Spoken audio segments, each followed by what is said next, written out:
Hello everybody, this is Sebastian Furtado and welcome. Uh, Today we'll be talking about a perfume that was kind of a late love to me actually, as I have been in the past 2 years roughly getting to know more of the Hermessence collection. Because when I was introduced to this collection, it was around 2014, 13-ish. My taste wasn't, I should say it was rather in development still. I was, still getting introduced to a lot of different families and different like classics. I wasn't still into the classics from Guerlain at the time. So the Hermessence line was rather, I don't know what word to use, but it wasn't exciting to me to smell pretty much any of the perfumes from the line. I remember that at the time I bought two of the sets of that because they offer 15 ml bottles, sets of 4 and 8. For the exact same price as it costs per mil for the bottle, for the larger bottle. And I think at the time I got Paprika Brazil, Iris Curie, probably got Vanille Galante too. And there was another one that I can't remember. From those that I got, no, did I get one set or two? No, I only got one set, not two. So those were the 4 that I got, and I got a bunch of samples, and I gave away 3 of the 4 that I got, and I only kept Paprika Brazil, which I had pretty much forgotten about for the longest time. And then in the last, like 2 years ago roughly, I started getting back into this collection, and I started like, wow, they are amazing. And they represent the essence of Hermès so well. It's probably one of the reasons why they're misunderstood by a lot of people, and especially about a lot of people complain about the longevity of the scents and how they're not loud, how they don't project a whole lot. And that's the essence of Hermès. Hermès is not a loud brand. It's not a brand that has huge logos. It's very, I don't want to use the word sophisticated, but yes, it is very sophisticated, and it's all about simplicity. To me, Hermès is the epitome of simplicity in luxury. It's just the way it is, and they're not about super loud perfumes. I find that Christina Gel, since she took over the perfumery for Hermès, her perfumes are a little bit louder than Jean-Claude, but they still represent very well the essence of Hermès, but with her touch.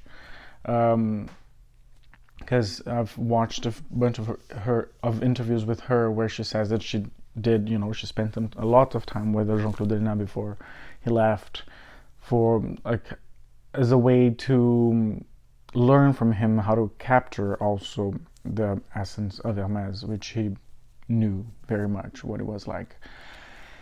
And today I'm talking about Vanille Galante, which is a perfume that's not really talked much about. I think it's quite under the radar, and it's a stunning perfume. It's stunning vanilla. I don't know if you can see, probably there.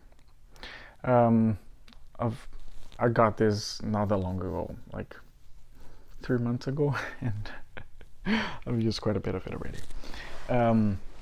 I believe I mentioned this when I made the Mireglantine video, that the caps are supposed to represent the soul of the perfume. As you can see, it's very much Hermès. The whole thing, the whole presentation. It's even the adornment. Adornment? I don't know if that's a word. Even the accessory they chose to use on the cap, which is leather. Which is pretty much one of the reasons one of the things that Hermès is very known for. And each leather that's used on a cap represents the soul of the perfume, and color, like the color is supposed to represent the soul of the perfume too. So each cap has a different texture on the leather. Santa Alma Soya has a softer leather that goes more into the feeling of suede, and because it's supposed to represent how soft the wood is. And I will eventually make a video with all the perfumes I have from this line, and I will show you the caps and how different the leathers are and how they represent the perfumes. So I'm gonna spray this.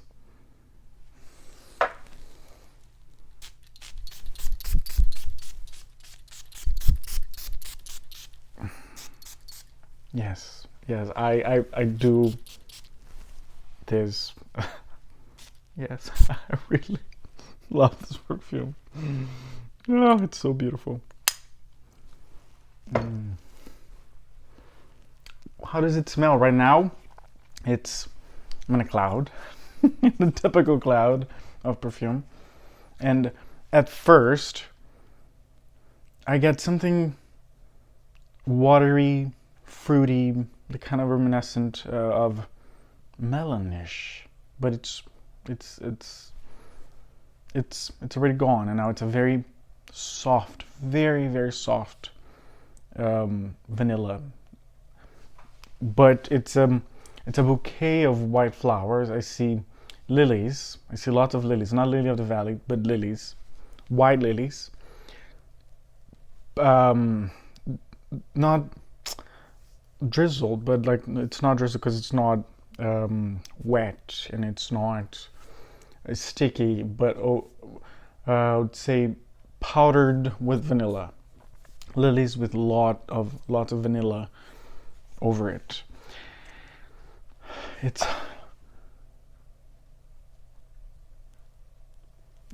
very floral. It's not a vanilla that we're used to. It's not like the Shalimar. It's not like the super sweet. No, it's floral, slightly woody vanilla.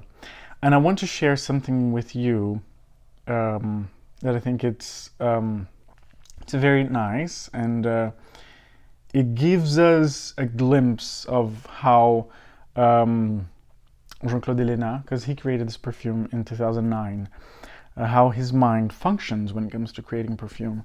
This is from the documentary called Perfume Documentary Part 2. I don't know what's the name of the documentary, but it's on YouTube, and it's BBC Perfume Documentary. This is the Part 2, Battling the Memory. And this is when he talks a little bit about his inspiration, his process of creating perfume. I like very much, the painting of, well, Cézanne and Matisse, and I like also abstract painting. I don't try to copy the reality. I don't care a damn about the reality. Because the illusion is more beautiful. It's like a dream. And the dreams are always more beautiful. Okay. Perfumery is an esoteric art. Okay, this that he said, he doesn't try to copy reality. He doesn't give a damn about reality. Illusion, it's like a dream. It's always more beautiful. And I love this. This is how I see perfumes too. This is how this is why I love perfumery, because I have the same connection that he has. Perfumes that represent reality, they don't really do much for me. I want something that will take me away, that will make me dream, that will take me to different landscapes, that will put me into a fairy tale book kind of storyline. And this is what perfume is to me. It elevates me to something else, to somewhere else. And this is him. So it's one of the reasons why I love his creations so much, because they're very fleeting. They're very lots of people, you like to use the words watercoloring, and yes, his even the goodness, what's the the the drawings, the graphic design that they use for their perfumes, and also a lot for the Hermès marketing. But they do those really pretty drawings. I don't have any on hand to show you, but they are. It's very much like that. It's a dream, like a different place, a different world. And let me read to you what Hermès says about actually what he says about the perfume on the Hermès website. This is the Canadian website. Scroll down, there's right here like the story behind.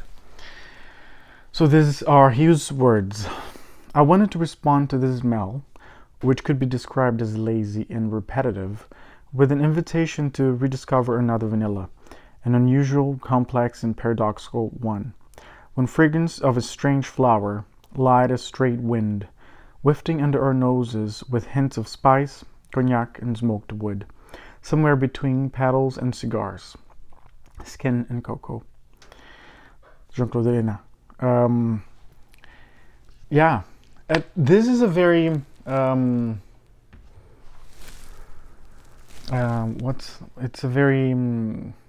it changes a lot on my skin depending on the weather, depending how dry my skin is or not. At times I've noticed it's being smoky. It's not overly smoky on my skin, but there are hints of smoke. I don't really necessarily get the cognac that he mentions, but it's vanilla. It's like vanilla ice cream, vanilla bean ice cream, very creamy, but also slightly dry at the same time. Because I get because it's very flowery, so it's not super creamy, and it's slightly woody. Yes, it is. I think that the wood cuts the creaminess of it, giving this dry touch to this perfume. But it's a very unusual and intriguing and beautiful. It's quite beautiful vanilla. It's definitely something we're not used to. We're not used to this kind of vanilla because it's not sickening sweet. It's not sticky. It's not resinous. It's not gourmand. It's just very floral, woody, slightly smoky vanilla, and I love it. Lily, I have a friend, a dear friend. You know who you are exactly. She loves this perfume, and on her she gets lots of Lily. And salty ylang ylang, I think, because I think ylang ylang is a nose. It's a note in this perfume too. He also used it, but there's another flower that she gets on her skin too. I don't get a lot of that. Other people also say that they get something salty, something. I don't get salty aspects from this perfume, but perfumes are so relative. It changes. It can change so much from someone's skin to someone else's. It's not even. It's funny actually, but it's. I find it fascinating. It's actually a funny story about this kind of stuff. How perfume changes. Recently, my husband and I, we were with another friend, and we tried the exact same perfume. She sprayed on her skin, and then she sprayed on mine, and then she sprayed on his, and it smelled completely different from in each of our skins. It smelled like super spicy and different on her, and it smelled more suede and soft on his, and on mine it was something else too. So it's just beautiful to see how. So whenever you see somebody that says, "Oh my God, I get, crazy pea note in this perfume," they're not wrong. If you may not get that on your skin because the perfume doesn't behave that way on your skin, but it doesn't mean that it doesn't behave that way on someone else's skin. So yeah, that's another reason why you never hear me saying buy this, buy that, don't buy this, don't buy that, because perfumes are extremely relative from from person to person, and it can be amazing on my skin, but it can be horrible on someone else's. So try. And it brings me to this again. So try it if you possibly can, because this is a very beautiful, unusual vanilla. It's so gorgeous. It's sunny, it's bright, like a day like today.